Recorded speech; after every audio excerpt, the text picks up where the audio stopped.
I'm very disappointed. Well, we're deep in the valley of ashes now, ain't we? But to be honest, we saw it coming, right? Like, we did, right? It's not like we didn't.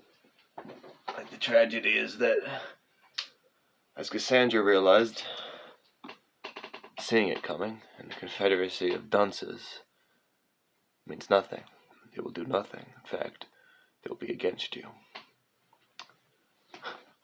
Yet we still say, united we stand. My father's somewhere in here. This is at the old, I think it was still by the Riverside at that point. Yeah, still went by the Riverside, became the Six Flags, you know. And this was a couple weeks or so after 9/11, and, you know, they were going to have a bunch of blue-collar people who were like, hey, you hold the fucking thing and donate to America. My father was so excited about it. You know, he thought I would be excited about it. Don't know why. I mean, even at that point, I was like, fuck history, you know what I mean? So he went by himself. I don't know. Again, he's not standing there, a 7-foot tall Irish prick named Big Red, so it's hard for me to figure out where he's at. But it's just funny the way the time flies. This is a little scrap I found at the Trump rally. And 2015 when he came through the convention center, and there was just carnage, and it's like, you don't fucking need to be fucking Eckelberg or fucking Cassandra or fucking to see what was coming, you know. What did we do? We didn't do nothing, really, to stop it. I remember vividly when Osama bin Laden was killed, you know, when it was announced. It was May 1st going into 2nd. It was a Sunday going into a Monday. And I wasn't re-enrolled yet at Trinity. So I'm there still shocking up with, you know, Shasta Fe, Valentine. And like, we were just about to move into the fucking House of the Rising Sun. And I was living, and we had a weird setup. Again, keep in mind, I'd been suspended for sexual assault and shouldn't have been on that campus at that point. But there I was, you know, living the Don Juan life, using the girls' bathroom because that was the only code I knew how to get in. Like, come on. So there I am, not knowing I'm the bad guy. And there's this big announcement, and I swear to God, these trend bros, the stereotype, they're out, I hear them screaming, they're like, USA, USA, and they're running around the campus. And I'm like, I wish I had my camera skills back then, and they're just running around. USA, yeah, wow, wow, and I'm just like, I'm so sad, and I'm like, you guys have no idea what the real heroes and villains are, and it's been such a long time since 9/11, and you still can't see that this is just a paltry pantomime, like we're the villains now, but I'm like, oh my God, the narratives we create, and then I saw it, and this is the connections. This is that for the fucking, you know, the depravity really becomes totalized. It's about a year later when I was back on campus, and when Chris Kenny was attacked by fellow Trinity students, and it was all this big cover-up involving, you know, pretty much raped a girl too, more or less. And the people that were part of his drug cult, St. Anthony's Hall, which put Cleo to shame for everything, for the hardcore drug use, for the ritualistic, for sadism, for the litany. That's a whole other video series, let me tell you. And they had this rally, like, protect, you know, truth of Chris Kenny, you know. And I remember this one student had this fucking speech, and he was like screaming, build the wall, build this, 2012, build the wall, build the wall. And this is when it was still like, you know, Trump was there. Trust me. I was watching. You could see it on just fucking Daily Show. They would always mock Trump, and Trump's like getting his feet wet in the politics, and he was doing birtherism stuff then. And everyone thought that rhetoric was just silly and foolish, but they didn't understand that life is a fucking carnival. You see? And that we don't hold bad men accountable. Men that ultimately are just little fucking frat boys who are too drunk and too yayed up. And there's a rapist and they're racist and they're losers and they're fucking dweebs, you know. Trust me, they huff and they puff, but they're nothing. They're nothing but ghosts, you know. They make less of sound than those bodies do. But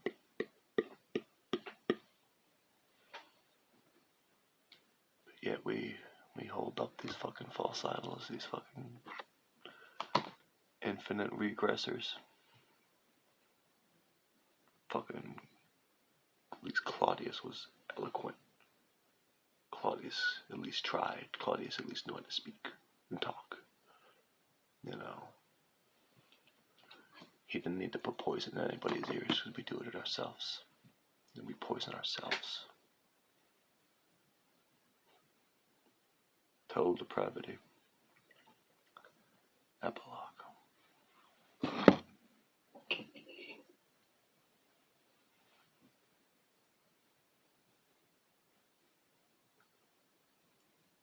I remember, you know, after my heart was real broke, I still was lingering around Cleo. I still was shacking up with people. Like, again, a lot of pretty ladies, a lot of good women, you know. And what did I do? Because I was lovesick and I kept going back toward, you know. And again, it was part of me, it was my male ego. A lot of these times, you know, sometimes I'd be twisted and drunk, or sometimes I'd just be sober. And I needed an addiction. And sex was, hey, that was a good one. That was a, you know, hey. But I was still being just cruel. So cruel. You know, to myself and the people that I supposedly cared about and loved. And one of the last, and I would seldom have one night stands, but there were two. One was, again, it's like I don't even need to not try to say her name. I can barely remember her name. It was at the Cleo house. She was 19. Yeah, not younger, but she could have been.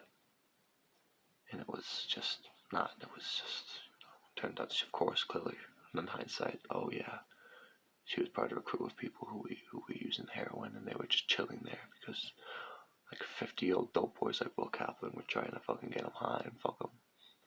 But unintentionally, 24-year-old me was there. Do it unintentional, because low lays the devil in me for real. There is a house in New Orleans they call the rising sun. It's been the ruin of many a poor boy. God, I know I'm one. My mother was a tailor. She sewed my new blue jeans. My father was a gambling man down in New Orleans. Now the only thing a gambler needs is a suitcase and a trunk. And the only time he'll be satisfied is when he's all drunk. Oh, mother, tell your children not to do what I have done. Spend your lives in sin and misery in the house of the rising sun.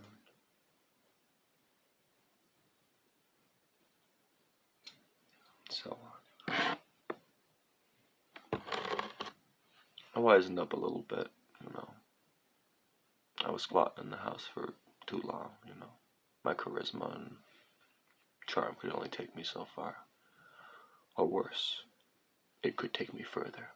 And I didn't want to see how much low I could go there. You know, I had gotten enough chances and done enough fucking damage, so I retreated back.